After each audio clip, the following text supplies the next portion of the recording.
provide a way for discussion, just open up discussion. But in this conference, I just decided to let the chair from the at the same time to discuss it. Now, in my case, because no one's paying my airfare to stay here, I don't need the extra work. Okay?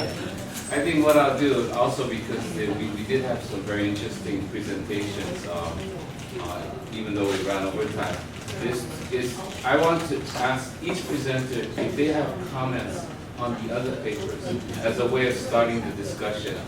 We don't have to go in sequence, just whoever decides to go first, but we do want to have everyone respond to the Thank you. I have, if I may, two questions for Professor Lee. So first, more particular question is, to what extent and how can China export its model? You touched upon that. I know that was perhaps not the main topic of your talk, but this is something which is a big discussion, and I would see contradictory evidence from China, both rhetorically. So I mean, is China's model unique? You said it is. Is it in China's interest if other countries copy its model? I mean, I just leave it as a question. Or is this kind of exporting of China's model more about making other countries to accept China as a legitimate player, which is maybe what I would tend to argue. That's the first question. And the second question, you did talk a bit about Latin America, and you showed that from the perspective of interaction with China, it leads to deindustrialization. I was not yesterday present at the Africa talk, but you said a similar thing is happening in Africa. In CE, we don't see deindustrialization, but we don't see much of economic results, and we see growing Chinese exports, which leads to kind of worsening trade relations. But you mentioned that maybe some other countries have potential for moving up. So my question would be, what do you think, which parts of the world have potential of truly benefiting from Belt and Road?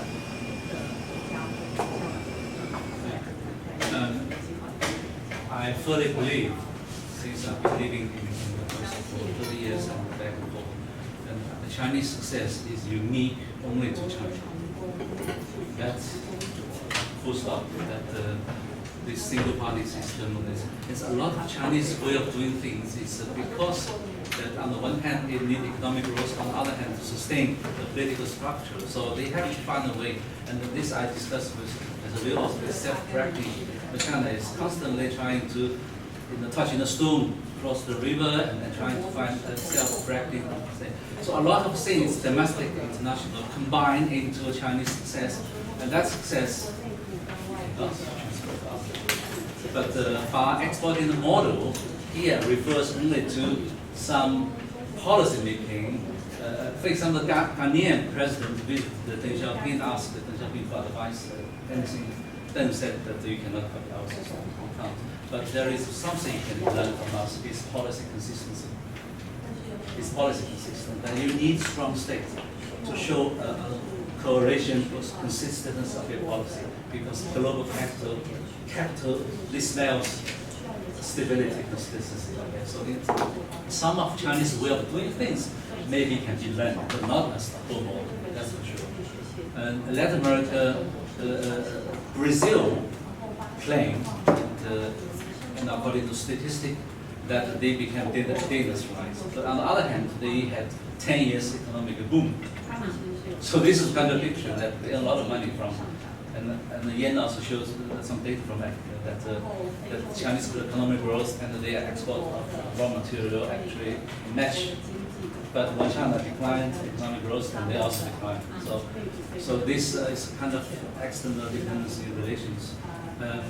But according to what system theory, that for a new emerging power, it creates kind of restructuring in the global economic system. So it will pose constraints for some countries, but some rewarding, some upward. But World Bank actually showed some data. I just read some data on Africa, and they show some positive also. Ethiopia is biggest reward by probably not every country, but Ethiopia among the So I do think that that if you study further, you will find some country actually benefit. But how long it can sustain, that I'm not sure. But I think that there is upward mobility and room for maneuver for some countries, but also constraints for some others. Can I ask a question? Yeah. And also ask a question to Richard. I think it's very interesting, and also that you also talk about Weiqi.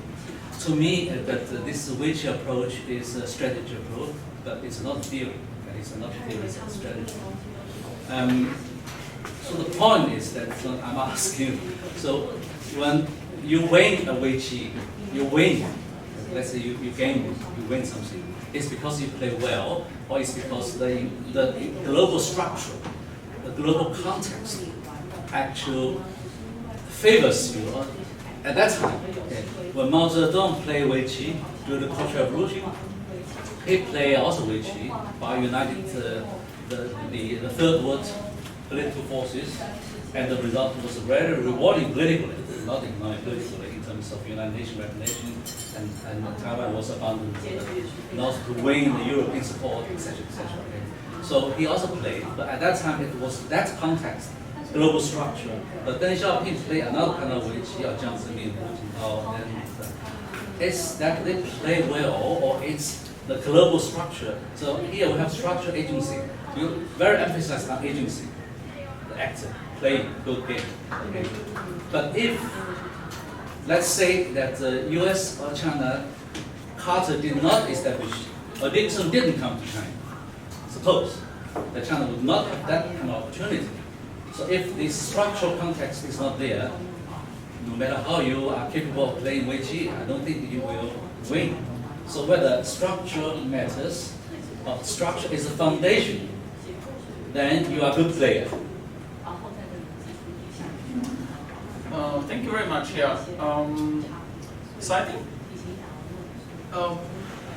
I think Weiqi exactly allows to address what you're saying, because you can win if you play bad, if the other side plays worse. So you ask whether you are winning because you play well or because the global context favors you. But that's exactly the point. That if the context is that you have very good context, then you don't have to play so well. So from this perspective, you may say, if you have very capable weapons, if you have, international institutions which are in line with if you have US dollar, which is, the global currency, then you can allow yourself not to play so well, and you're still keeping the upper hand. So I'm not sure if I understood, but this is what I would say, right? That Weiqi is about the relative relation, and so you kind of But the point is that how to explain the success. The success is because of the structure provide opportunity, or it's because you play well.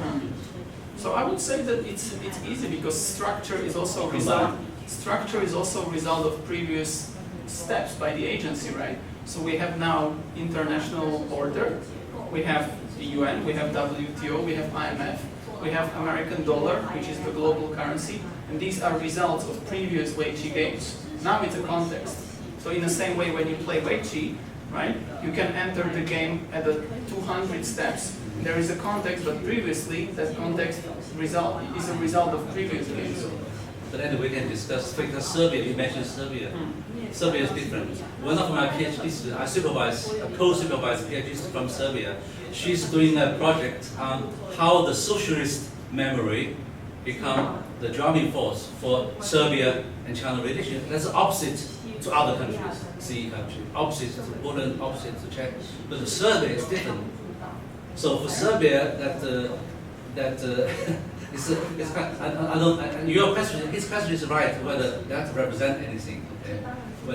But here I want to also establish the logic is that if you were not member of EU, if you were, so some of the global structures that already paved the foundation for you to be in a high position in making more bargaining with China. Okay, so that's why you say that China play not so well. It's because that the EU country, the structure is different. Now UK is facing another structure, is that now they are losing the EU structure. Now they are on their own. The UK is on its own to deal with, to play. Now UK is going to play on chess. I don't know Boris Johnson is going to play well. I don't know, but the structure is not anymore. But for your country, you are part of the EU, so that structure provides a foundation for you. It might not be you're a good player, but the structure is there. Plus you play well, then you get success. That's my point.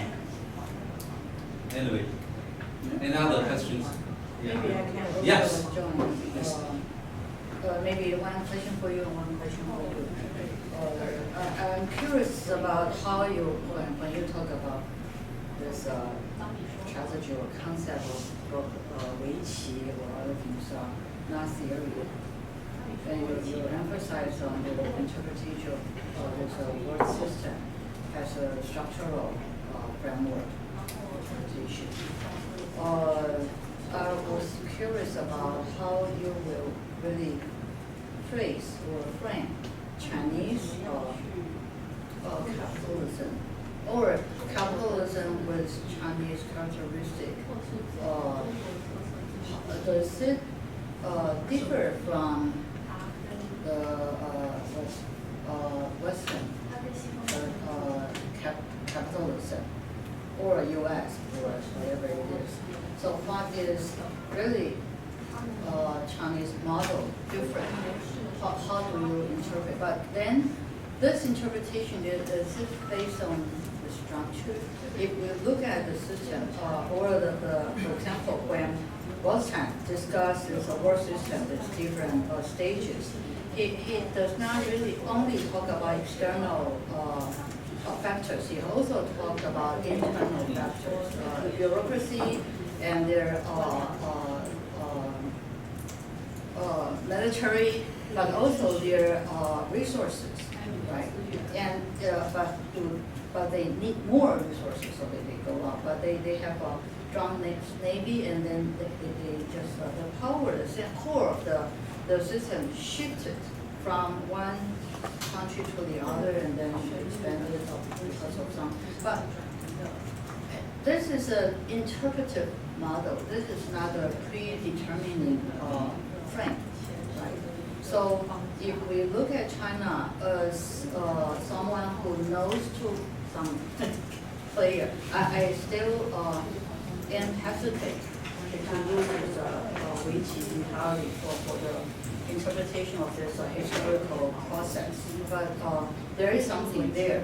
That is, to play well is to establish the conditions, to establish the circumstances, both internally and externally. Internally could be discursive, right? Internally it could be buying their heart by offering this and that and this and that, so that they can provide a passage for me to gain my real goal. So I wonder whether that could be the way to explain or interpret this capitalism with Chinese characteristic, but essentially it's the same capitalism. Like if we want to follow the classical definition of capitalism. As I said, that the basic raw value is unchanged. We understand whether it's Vietnam or China or other countries moving to the center of the global system, become capitalist. Even they are communist countries, but when they are part of the global system, they are driven by the law of capital accumulation. But the Chinese model has a lot of features. First is planned, it's a government plan. Second, the role of state. And I remember many of my friends, they are running business in China. When they sell their product, they get a tax benefit from the state. The state asks them to lower the price.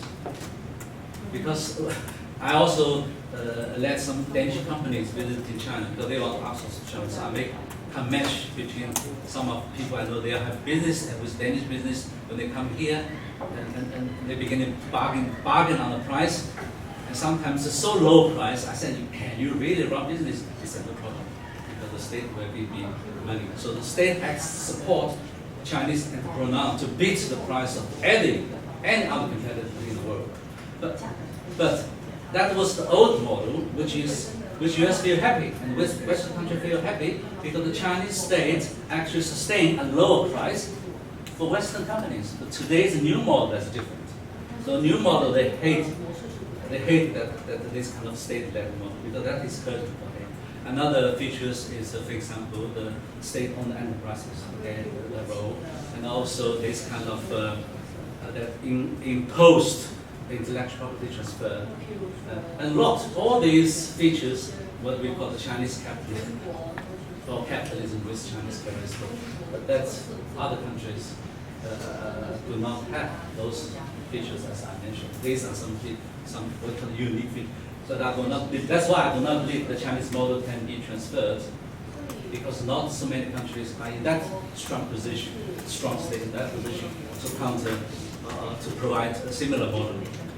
Worst-system theory, even though Wallenstein recognized the internal, external, but worst-system theory clearly, if I do not misread it, clearly emphasizes the determinant importance of external factors. Wallenstein even claimed that without the Cold War, that there would be no East Asian mix, the new industrial mix. Yes, agree. Anyway, this is. My question for again, this concept of the payer of Weiqi suggested just two players, two opponents. Actually, during the process, the counterpart would act immediately, but you don't see that this is a Chinese game. And also the process of issue, we should look at it as a complex system or multiple factors and circumstances, both internally and externally. When we talk about local initiative, right? So local initiative or local resistance and so on. So how do you put that into your theory? Thank you. Yeah, I would really say it's more of a framework than theory, because it's a bit like social constructivism. This is theory.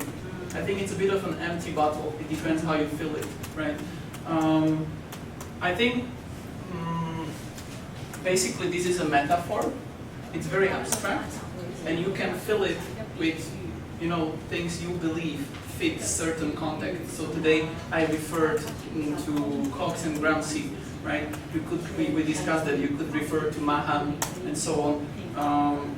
As I said, it depends on perspective. I think this is approach of strategic culture, which helps you to increase understanding.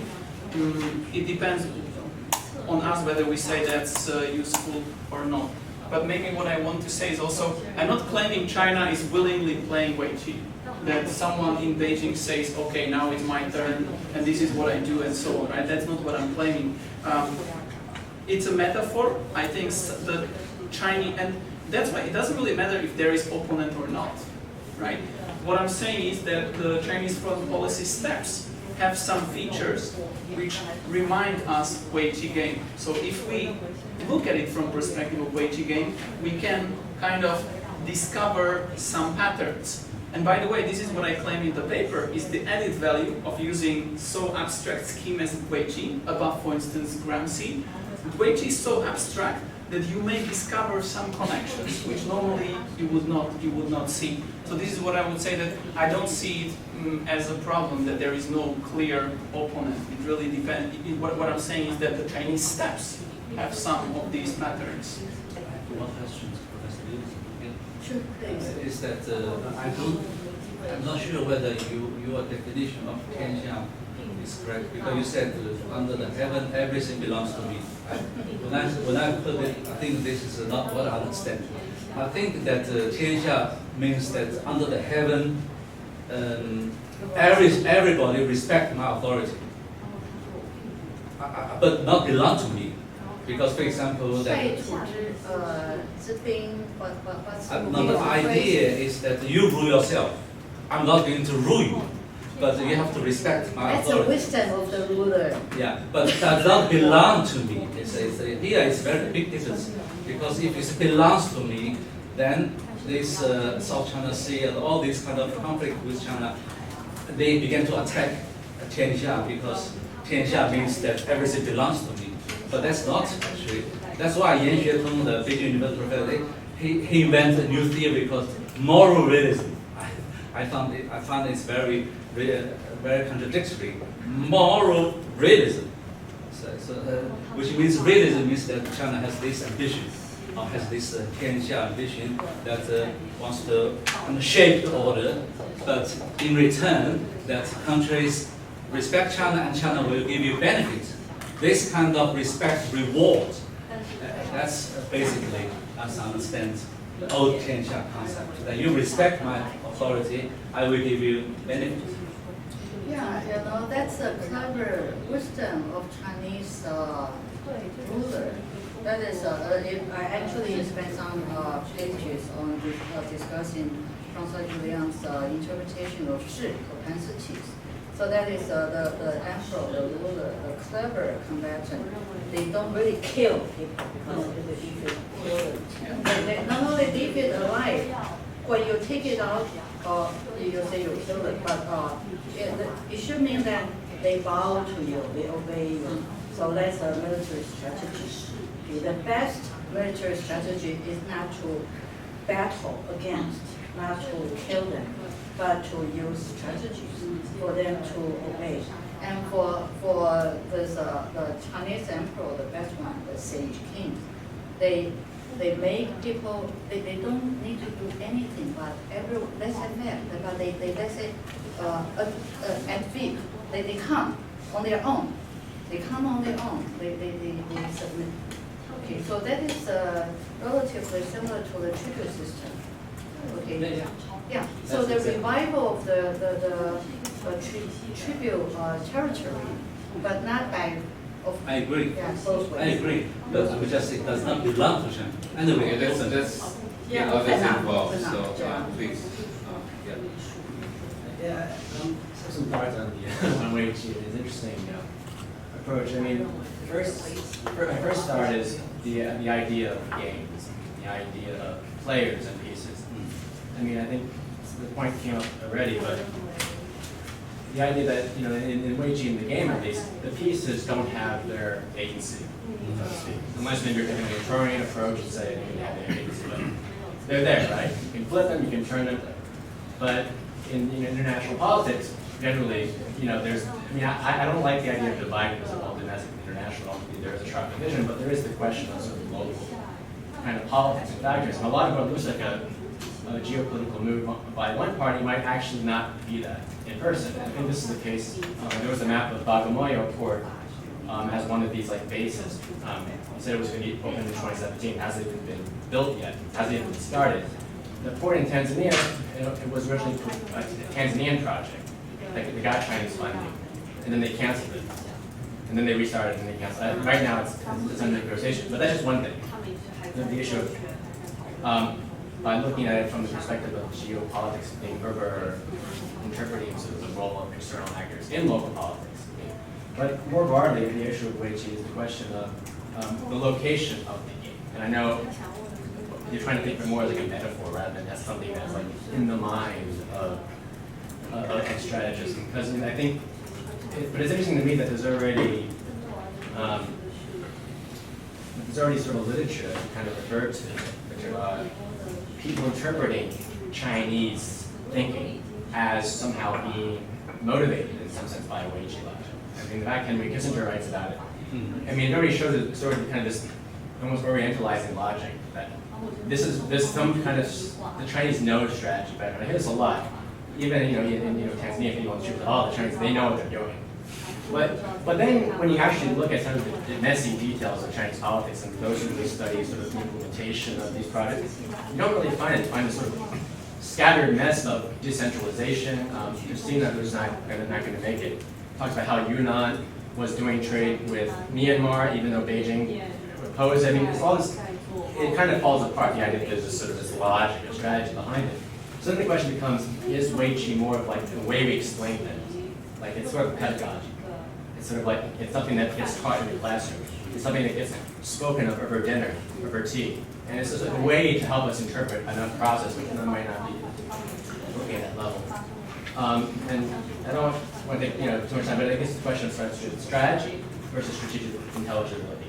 Because you have to get strategy, which is like the agent playing, versus strategic intelligibility. So, for example, What is this strategic what? intelligibility? What is the? Well, so for example, like the anthropologist James Ferguson uses the concept from Foucault, and he sort of argues that in Foucault's book, Just Another Planet, is the idea that the prisons, one of their functions, so to speak, and I'm simplifying, is to distinguish the normal from the abnormal. And Ferguson says, well, the argument is that not that prisons were invented specifically to create that kind of division, but that the people who designed prisons really did have this idea that this is a reformatory, it's going to reform people. That project failed, but it still served this larger social control function. So the idea that, in retrospect, after you've done it, there's a strategic intelligibility. Oh, look what we've created. Look at what but it wasn't ever intended in the beginning. So it's kind of the question of strategy versus strategic intelligibility. So we look at the OBOR map, and we ask, is it a strategy, or is it, you look back, oh, now it all comes together. The question of kind of, I guess, temporality. Okay. Yeah, let's gather more questions. Question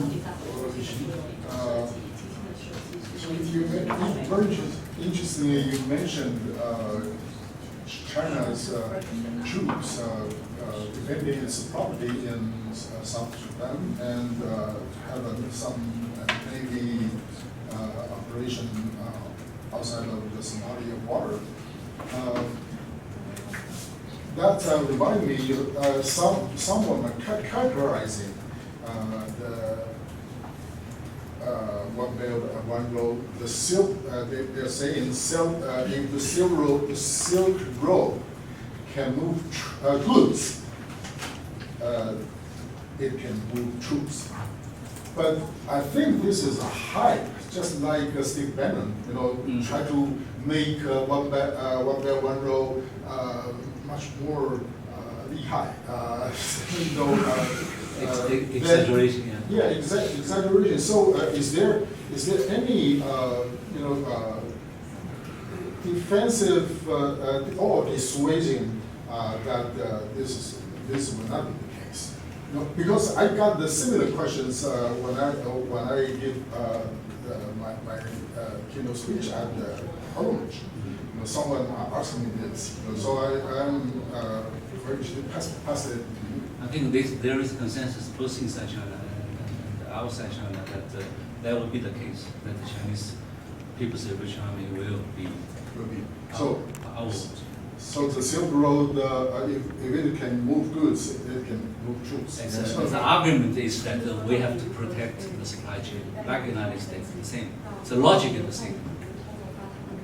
So, for example, this is the irony that in Sudan, they use peacekeeping force to guide, but the number of Chinese willing to pay the peacekeeping force there is 3,000. I heard. I don't know. Ian maybe have much accurate numbers. A lot of soldiers guiding oil wells because these oils are exporting oil to China.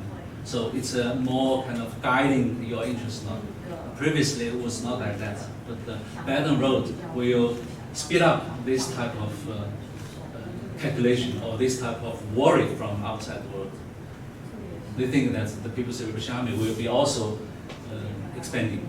But then the trouble of Belt and Road happens in many places, like in Baluchistan, right? You divide against it, and then in Maldives or in other places, Sri Lanka.